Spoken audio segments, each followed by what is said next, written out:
నిర్గమాకాండము 15వ అధ్యాయము 26వ వచన చివరి భాగాన్ని చదువుకుందాం. నిన్ను స్వస్థపరచు యెహోవాను నేనే. Praise the lord. ఇక నాకు స్వస్థత లేదు, ఇక నాకు మరి ఈ రోగం పోదు అని ఒకవేళ దిగులుతో ఉన్నారా? ఈ ఉదయకాలం ప్రభు నీతో మాట్లాడుతున్నారు. ఆయన అంటున్నారు, నువ్వు బాధపడొద్దు, నువ్వు కృంగిపోవద్దు, నిన్ను స్వస్థపరచువాడని నేనున్నాను కదా, నిన్ను నేను స్వస్థపరుస్తానని ప్రభు అంటారు. ఎంత గొప్ప దేవుడు కదా.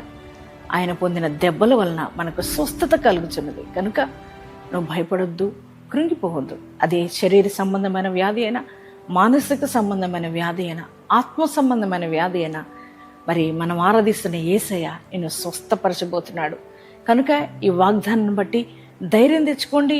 మరి ఎంతమంది విశ్వాసంతో ఈ వాగ్దానం రిసీవ్ చేసుకున్నారో వారందరి జీవితాల్లో ఈ వాగ్దానం నెరవేర్చబడును గాక.